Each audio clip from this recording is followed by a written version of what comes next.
سه‌شنبه ها با موری، هر سه‌شنبه با لیلی. سلام میکنم به همه دوستان گلم توی رادیو شبانه. خوشحالم که یه سه‌شنبه دیگه در کنارتون هستم تا با هم دیگه این کتاب زیبا رو گوش کنیم. با من همراه باشید.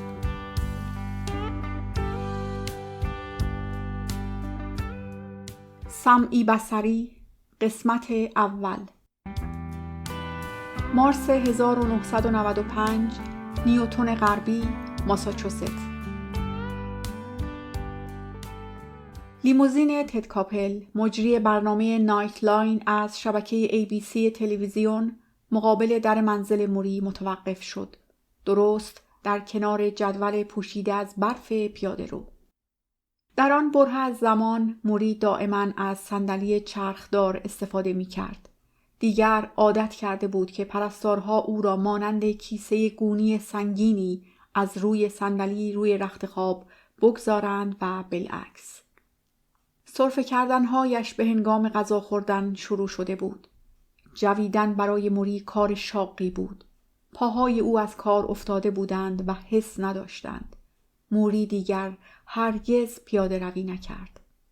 با این وجود هنوز هم زیر بار نمی رفت که افسرده و غمگین بشود، روحیش را از دست بدهد و خودش را ببازد.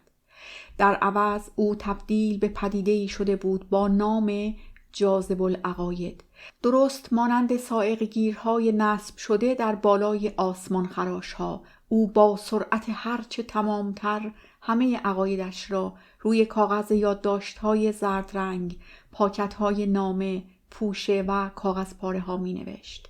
او فلسفه های گوناگون در مورد زندگی در زیر سایه مرگ را مختصر و مفید در قالب جملات کوتاه می نوشت. بپذیر هم آنچه را که قادر به انجامش هستی، هم آنچه را که قادر به انجامش نیستی. گذشته را همان گونه که گذشته بپذیر، بدون اینکه در صدد نفی آن بر بیایی، بدون اینکه خواهان خلاصی و فرار از آن باشی. بخشایش خود و دیگران را بیاموز. تصور نکن که برای انجام آن دیگر دیر شده است. پس از مدت زمانی موری صاحب بیش از 50 نمونه جمله قصار شده بود که آنها را با دوستانش سهیم شد. یکی از استادان دانشگاه براندیز، دوست و همکار موری به نام ماوری استاین، مجذوب این جملات قصار شد و آنها را برای گزارشگر نشریه بوستون گلوب فرستاد. آن گزارشگر هم آنها را چاپ کرد و مقاله ویژه‌ای در مورد داستان زندگی موری نوشت با عنوان آخرین کلاس درس استاد، مرگ استاد. این مقاله چشم یکی از تهیه کنندگان شوی تلویزیونی نایت لاین را گرفت و شیفته این مطلب شد. آن را به تد کاپل که در ناحیه کلمبیای واشنگتن اقامت داشت نشان داد و گفت: نگاهی به این مقاله بیانداز. بقیه جریان را هم که شما می دانید. حضور فیلمبردار در سالن پذیرایی و لیموزین تد کاپل مقابل در خانه موری. خیلی از دوستان و آشنایان، خویشان و اعضای خانواده موری دور هم جمع شده بودند تا تد کاپل را از نزدیک ببینند و زمانی که آن مرد مشهور وارد خانه شد، همه آنها هیجان زده غوغایی راه انداختند. همه آنها به غیر از موری که صندلی چرخدارش را خود به سمت جلو می‌راند. او ابروان خود را بالا انداخت و با صدای وزین، آهنگین و بلند خود سر و صدا را خواباند. تد، لازم است که من پیش از موافقت با انجام این مصاحبه تو را امتحان بکنم. وقتی آن دو مرد به داخل اتاق مطالعه راهنمایی شدند، سکوتی شرمبار همه جا را فرا گرفته بود. در اتاق بسته شد. یکی از دوستان بیرون در اتاق زیر لب گفت: هی مرد، امیدوارم تد با موری راه بیاید. دیگری گفت: من امیدوارم موری با تد راه بیاید. در داخل اتاق کار موری تد کاپل را دعوت به نشستن کرد. تد دستهای روی هم گذاشته شده اش را روی پاهایش قرار داد و لبخند زد. موری شروع کرد: برای من از چیزهایی حرف بزن که در قلبت جا دارن. در قلبم؟ کاپل پیرمرد را با دقت از نظر گذراند. او محتاطانه گفت بسیار خوب. و او از فرزندانش صحبت کرد. آنها در قلب او جا داشتند، مگر نه؟ موری گفت خوب است. و حالا در مورد باورهای مذهبیت، ایمانت. کاپل معذب شد. من معمولاً در مورد چنین مسائلی با آدم‌هایی که فقط چند دقیقه است که با آنها آشنا شدم صحبت نمی‌کنم. موری در حالی که با دقت از بالای عینکش او را نگاه می‌کرد گفت تد، من دارم میمیرم. وقت زیادی اینجا ندارم. کاپل خندید. درست است. ایمان. او قطعی از مارکوس اورلیوس نقل کرد. چیزی که قویاً به آن اعتقاد داشت. موری سرش را به نشانه فهم مطلب تکان داد. کاپل گفت حالا اجازه بده من از تو سوالی بکنم. آیا تا به حال برنامه من را دیده ای؟ موری شانه‌هایش را با بی‌تفاوتی بالا انداخت. فکر کنم 2 بار. 2 بار؟ همش همین؟ دلخور نشو. من برنامه اپرا رو هم فقط 1 بار دیدم. خب، همون 2 باری که شوی من رو دیدی چه فکری کردی؟ موری مکث کرد. راستش را بگویم؟ بله.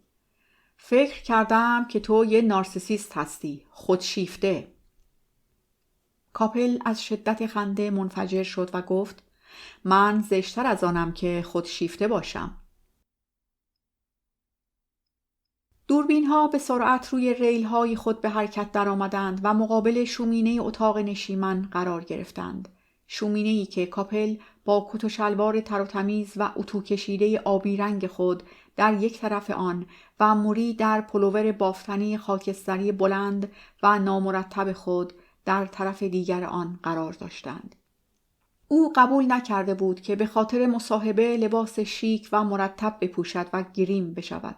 فلسفه موری این بود که مرگ نباید شرم‌آور باشد. او آرایش و پیرایش را رها کرد. از آنجایی که موری روی صندلی چرخدار بود، دوربین هرگز تصویر پاهای بیجان او را نگرفت و از آنجایی که هنوز قادر به حرکت دستانش بود، موری همیشه به هنگام حرف زدن عادت داشت هر 2 دستش را تکان بدهد. به هنگام شرح چگونه با پایان زندگی روبرو شدن با حرکات دست خیش شور و هیجان عمیق قلبی خود را ابراز می کرد. او اظهار داشت تد، وقتی این داستان شروع شد از خودم سوال کردم آیا می خواهم از زندگی کناره بگیرم مثل کاری که خیلی ها انجام میدن یا این که می خواهم زندگی بکنم. من انتخاب کردم که می خواهم زندگی بکنم یا حداقل سعی کنم که زندگی کنم. راهی که می خواهم با افتخار، وقار، متانت، جدیت، شجاعت، شوخ طبعی و حفظ آرامش و خونسردی ادامش بدم. بعضی از روزها گریه می کنم و گریه می کنم. به حال خودم تأسف می خورم و ماتم می گیرم. بعضی روزها خیلی عصبانی و سگ اخلاق هستم. اما این طور روزها زیاد طول نمی کشند.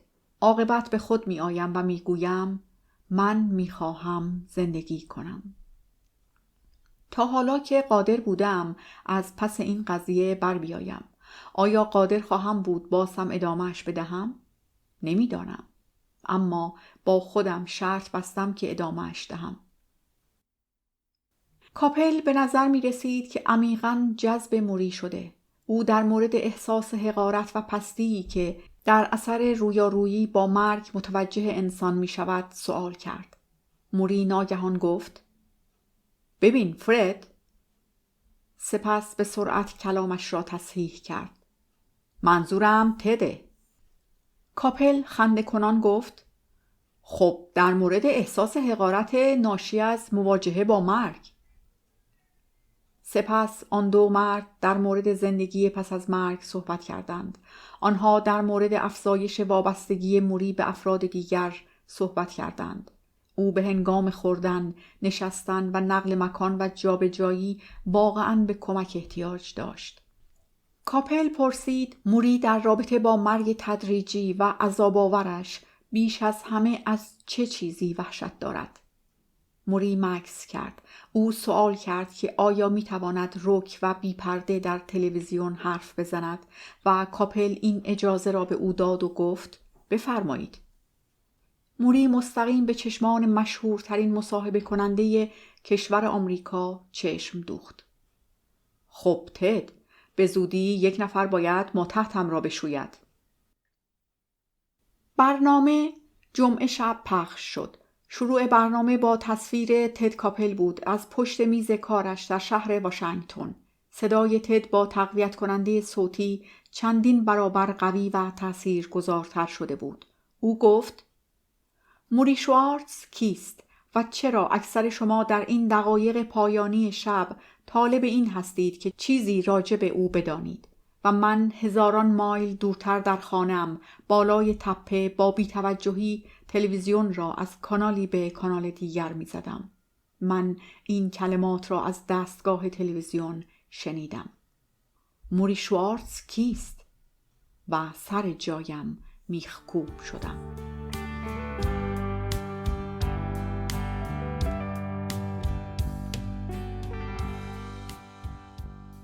اولین جلسه از ترم اول دانشگاه ما با همدیگر. بهار سال 1976. به محض ورود به کلاس بزرگ موری متوجه کتاب‌های بیشماری می‌شوم که در معرض دید قرار دارند و قفسه قفسه کل دیوار را پوشاندند.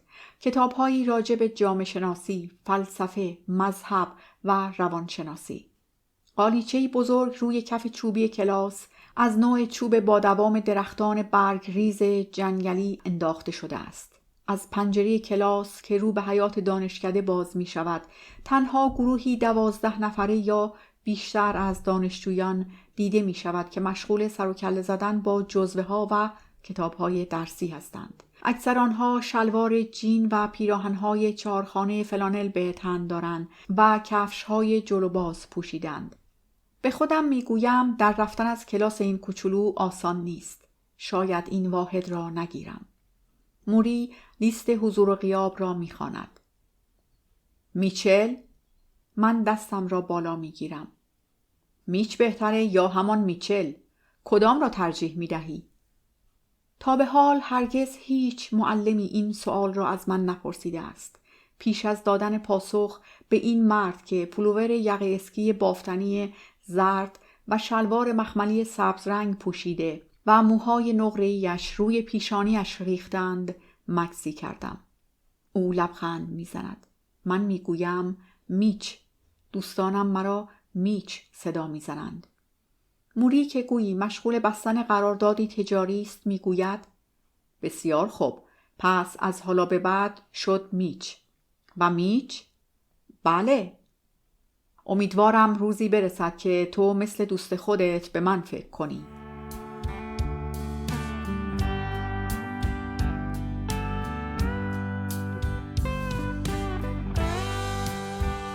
جلسه توجیهی. همچنان که با ماشین اجاره‌ای دور محل زندگی موری واقع در نیوتن غربی حومه‌ای آرام در بوستون میچرخیدم، فنجانی قهوه در یک دست و تلفن همراهی میان گوش و شانه‌ام داشتم. مشغول صحبت با یکی از تهیه کنندگان تلویزیون در رابطه با برنامه‌ای که می‌خواستیم اجرا کنیم بودم. چشمانم از ساعت کامپیوتری، پرواز برگشت من چند ساعت دیگر بود. متوجه شمار فراوان صندوق‌های پستی آن خیابان واقع در حومه شهر شدم که درختان دو طرف آن را پوشانده بودند. رادیوی ماشین تنظیم شده روی شبکه سراسری روشن بود. به این ترتیب من در آن واحد مشغول انجام 5 عمل بودم.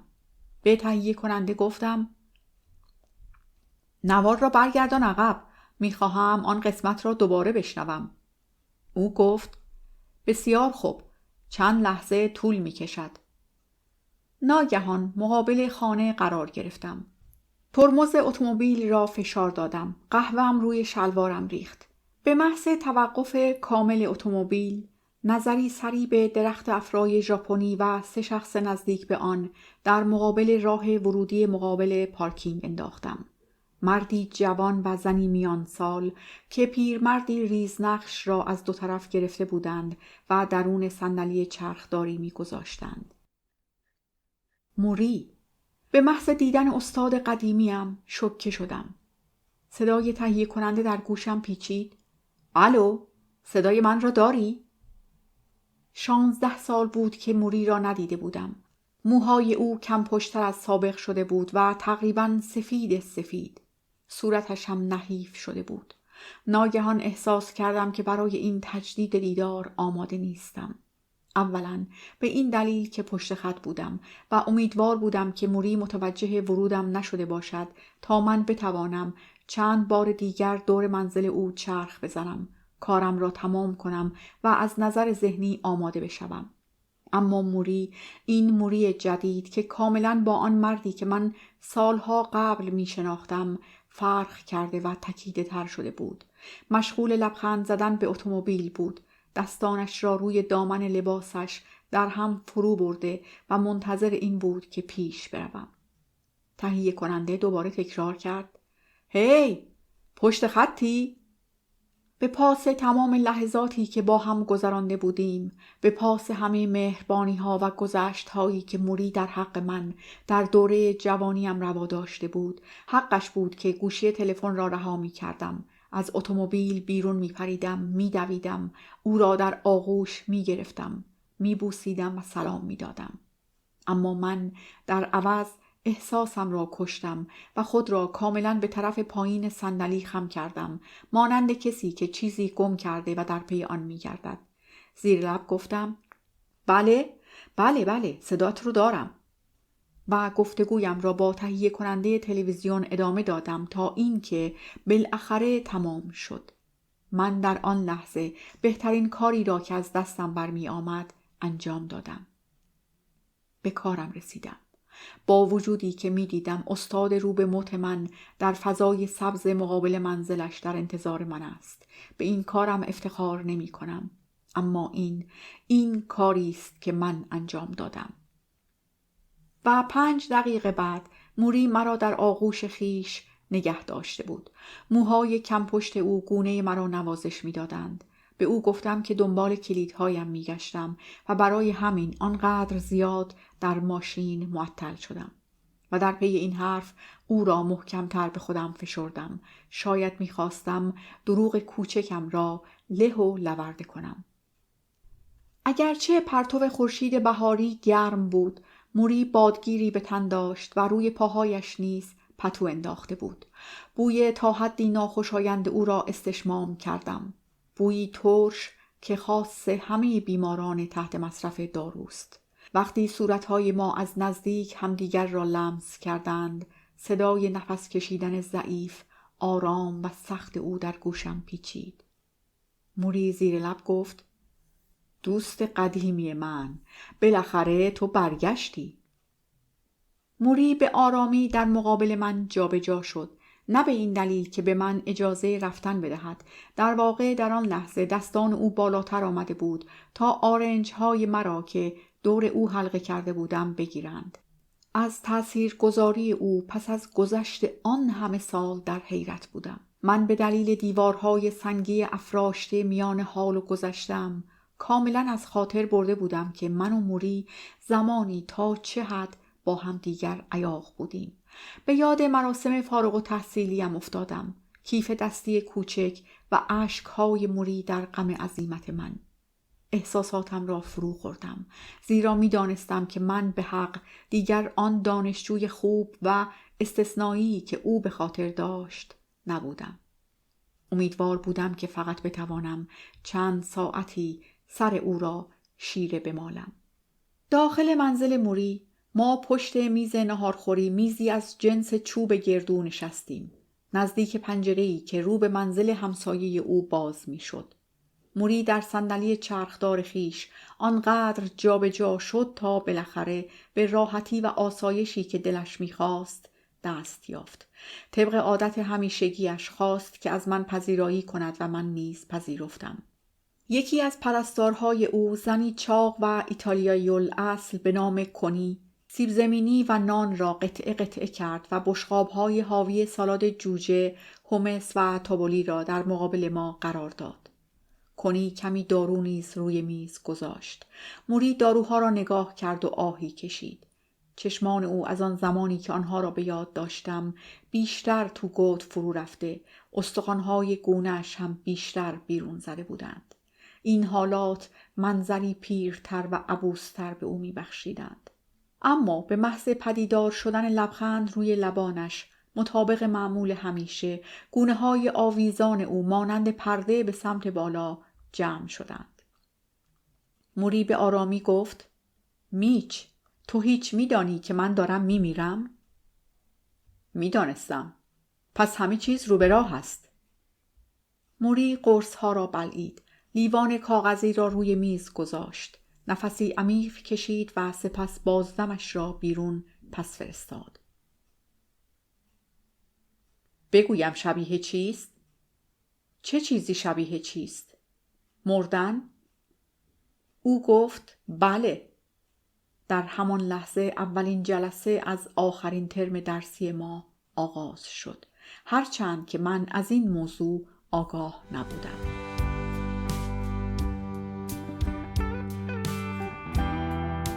ترم اول دانشگاه.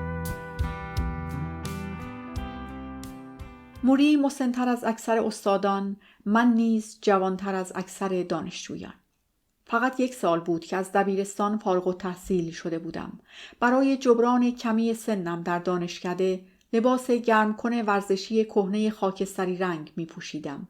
در باشگاه نزدیک دانشکده بوکس کار می کردم و با سیگاری خاموش در گوشه لبم این طرف و آن طرف قدم می زنم، هرچند که سیگار نمی کشم. مرکوری کوکار قدیمی و زهوار در رفته‌ای می رانم، با شیشه هایی تا آخر پایین کشیده شده و موزیکی تا نهایت درجه بلند. در لابلای خشونت، زور، قدرت، بزرگی و جدیت در پی هویتم می گردم. فقط آرامش موری است که مرا جذب خود کرده.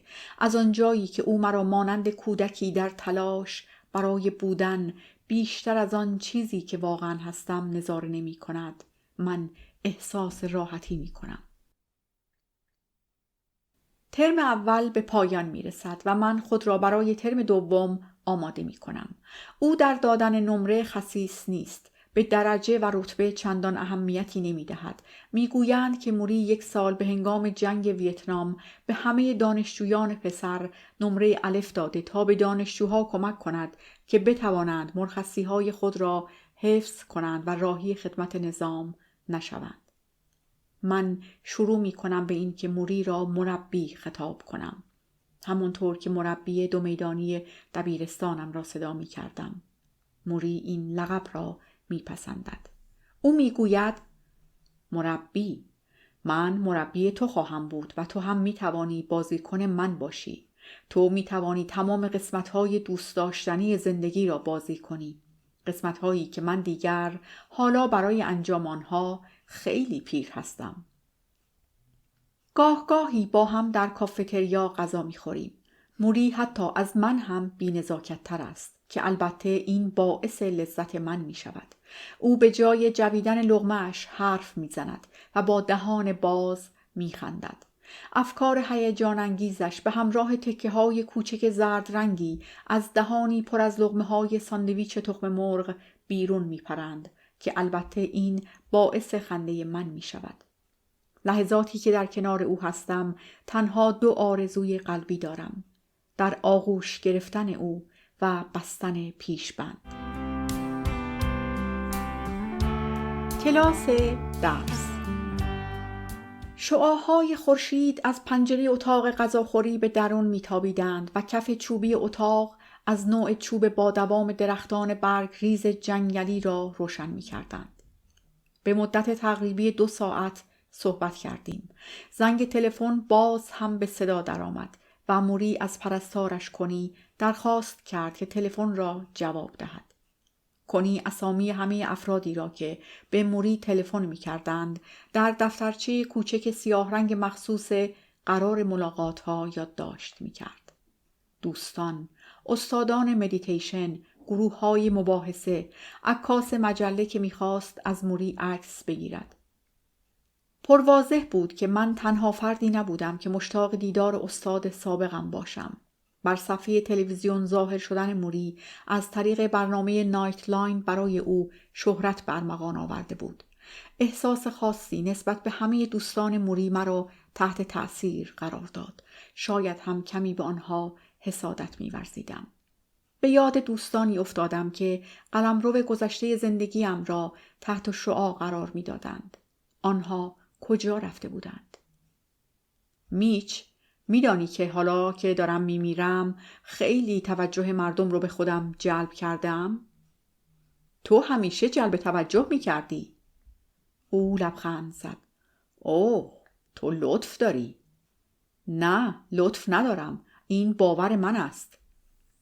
او گفت نکته اینجاست. مردم به من به صورت یک پل نگاه میکنند. من انسانی زنده مطابق عادتهای گذشته‌ام نیستم، اما هنوز هم نمردم. من نوعی از حد فاصل هستم، میچ. او سرفه‌ای کرد و سپس دوباره لبخند زد.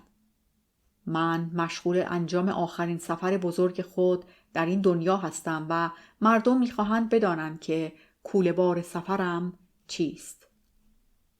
تلفن دوباره زنگ زد. کنی پرسید موری، می توانید صحبت کنید؟ موری اعلام کرد من دارم با دوست قدیمیم اختلاط می کنم. بگو دوباره زنگ بزنند. نمی توانم برایتان بگویم که چرا موری آنچنان گرم از من استقبال کرد. من دیگر به هیچ وجه آن دانشجوی خوشقول و موفقی نبودم که 16 سال پیش از موری جدا شده بود.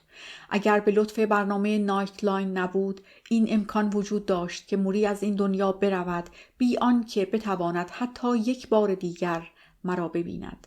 من هیچ عذر موجهی برای خلف وعده‌ام نداشتم جز همان بهانه‌ای که همه این روزها اینطور مواقع می آورند. من در میان وسوسه‌ای فریبنده و بدفرجام زندگی خود گرفتار شده بودم و دست و پا می زدم. روش زندگیم همچون نوای افسونگر پری دریایی مرا به تسخیر خیش درآورده بود. سرم شلوغ بود. چه بر من رفته؟ از خود سوال کردم. آهنگ صدای قدرتمند و گرفته موری مرا به زمانهای گذشته، به سالهای دانشگاه برد. به دورانی که فکر می کردم ثروتمندان مساوی هستند با شیاطین و اشرار و پیراهن و کراوات مساوی است با لباس زندان و زندگی بدون آزادی و اختیار برای انتخاب زمان بیداری و زمان خروج به هیچ وجه زندگی ایدئالی نیست. سوار موتورسیکلت شو، بگذار باد صورتت را نوازش بدهد. خیابانهای پاریس را متر کن، از ارتفاعات تبت برو بالا. حال چه بر من رفته؟ دهه 80، دهه 90، مرگ، بیماری، چاقی، ریزش مو، همه را پشت سر گذاشته بودم. من خیلی از رویاهایم را در ازای دریافت رسید چک حقوقی هنگفت معامله کرده بودم و حتی متوجه این کار هم نشده بودم. موری با شگفتی تمام به نقل حکایات مربوط به سالهای دانشگاه ادامه میداد. انگار که من فقط به تعطیلاتی طولانی رفته بودم. او پرسید آیا کسی را پیدا کرده ای که قلبت را با او سهیم بشوی؟ آیا داوطلبانه و بدون چشم داشت کاری برای جامعت انجام می دهی؟ آیا با خودت در صلح و آرامش به سر می بری؟ آیا تلاش می کنی همان انسانی باشی که می توانی باشی؟ از شدت شرم سر جایم بند نمی شدم. می خواستم نشان بدهم که من عمیقاً با چنین مسائل دشواری دست به گریبانم. چه بر من رفته؟ من، کسی که با خود عهد بسته بود هرگز برای پول کار نکند، کسی که می‌خواست به سپاه صلح ملحق شود، در زیبایی ها زندگی کند، در خلاقیت، الهام و نوآوری. به جای وفای به عهد 10 سال تمام بود که در دیترویت ماندگار شده بودم، با همان محل کار، با همان بانک و با همان سلمانی. من، میچه 37 ساله، میچه کارآمدتر از دوران دانشکده، میچه در محاصره کامپیوترها، مودمها و تلفن همراهها. من در مورد ورزشکاران قدر مقاله می نوشتم، ورزشکارانی که اکثر آنها نمی توانستند کوچکترین توجهی به من و امثال من داشته باشند. من دیگر مشکل کم سن و سالتر بودن از بقیه همردیفان خود را نداشتم. دیگر با لباس گرم کن ورزشی کهنه و خاکستری رنگ و سیگاری خاموش در گوشه لب این طرف و آن طرف نمی پلکیدم. دیگر به انجام مباحثات طولانی برای پیدا کردن ارتباط میان ساندویچ تخم مرغ و مفهوم زندگی نمی پرداختم. با وجود این که در روز وقت سرخاراندن نداشتم، اکثر اوقات احساس نارضایتی می کردم. چه بر من رفته؟ چه بر من رفته؟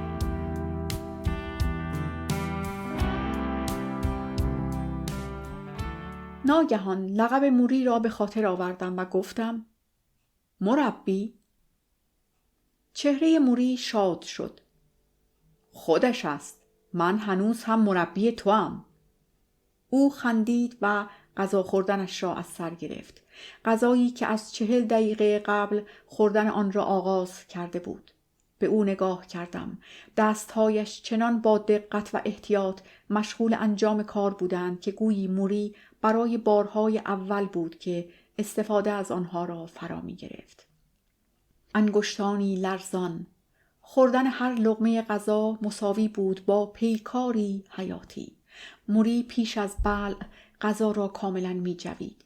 گاهی تکه های غذا از گوشه های لبش به بیرون سرازیر می شدند و او مجبور می شد با دستمال سفره‌ای به آرامی صورتش را پاک کند. پوست دست او از مچ تا بند بند انگشتان با لک و پیس های مخصوص دوران پیری نقطه گذاری شده بود. پوستی شل و آویزان، همانند پوستی آویزان شده از استخوانی در سوپ جوجه. به این ترتیب مدتی از زمان ما فقط به غذا خوردن گذشت. پیرمردی بیمار در کناری مردی جوانتر و سالم، اما هر دو مجذوب و شیفته آرامش و سکوت اتاق. دلم می‌خواهد بگویم که آن سکوت به نظر من سکوتی شرم‌آور بود. البته سکوتی شرم‌آور فقط برای شخص من. موری ناگهان لب به سخن گشود. مردن تنها چیزی است که می شود در موردش غمگین شد میچ. اما زندگی بدون دل خوش بحث دیگری است. خیلی از مراجعه کنندگان من دل خوشی ندارند. چرا؟ خب، اولین دلیلش این است که فرهنگ و سنت حاکم بر روی ما به مردم این دید را القا نمی کند که نسبت به خودشان احساس خوبی داشته باشند. ما درس‌های اشتباه را آموزش می‌دهیم و تو باید خیلی قوی باشی که بتوانی بگویی اگر سنت برایت کاربرد ندارد ولش کن.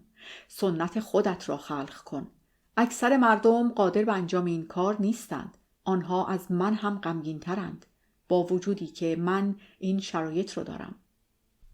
ممکن است که من بمیرم، اما روح‌ها و جان‌های عاشق و مهربانی اطرافم را احاطه کردند. چند نفر می‌توانند این ادعا را داشته باشند؟ او کمترین دلسوزی در حق خود روا نمی‌داشت و من از این حد فقدان کامل دلسوزی در عجب بودم. مردی که دیگر نمی‌توانست برقصد، شنا کند، به حمام برود، قدم بزند. مردی که دیگر نمی‌توانست خود زنگ در منزلش را جواب بدهد. مردی که حتی قادر نبود پس از دوش گرفتن خود را خشک کند و یا این که در تختش از این پهلو به آن پهلو شود. چگونه می‌توانست تا این حد چنین مسائلی را به راحتی بپذیرد؟ وقتی که می‌خواست تکه‌ای سیب زمینی از بشقاب بردارد، پیکار او را با چنگالش مشاهده کردم. 2 دفعه اول سیب زمینی از چنگال جدا شد. چه صحنه رقتباری بود و من هنوز هم که هنوز است قادر نشدم در صدد انکار این موضوع برایم که نشستن در حضور موری تقریباً مساوی بود با کسب آرامشی سحر آمیز، از نوع آرامش‌های نسیم گونه‌ای که سالها پیش در دانشکده آسودگی و امنیت بر من می‌وزاند. نگاهی سری به ساعتم انداختم. بر حسب عادت داشت دیرم می‌شد. به تعویض ساعت پروازم به مقصد خانه فکر کردم.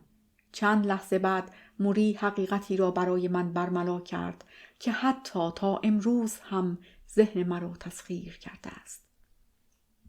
موری گفت: می‌دانی من چگونه خواهم مرد؟ ابروانم را بالا انداختم. من آرام آرام خفه می‌شوم. بله، ریه‌هایم به علت بیماری آسم من قادر نیستند با بیماری کنار بیایند. این بیماری در بدنم از پایین به طرف بالا حرکت می کند. بیماری ALS. حرکتش را از پاهایم شروع کرده. به همین زودی‌ها هم از دستها و بازوهایم می گذارد و وقتی که به ریه‌هایم برسد. موری شانه‌هایش را با بی‌اعتنایی بالا انداخت. من خفه می شوم. هیچ حرفی برای گفتن نداشتم به جز: خب تو که می‌دانی. منظور این است که تو که نمی‌دانی. موری چشمانش را روی هم گذاشت. می‌دانم میچ. تو نباید از مرگ من بترسی. من زندگی خوبی داشتم و ما همه می‌دانیم که بالاخره این اتفاق می‌افتد. ممکن است هنوز 4 یا 5 ماهی داشته باشم. با حالتی عصبی گفتم: دست بردار. هیچ کس نمی‌تواند بگوید. موری با آرامی گفت: من می‌توانم. با یک آزمایش کوچک از یکی از دکترها یاد گرفتم. آزمایش؟ چند بار نفس بکش. به آنچه گفت عمل کردم.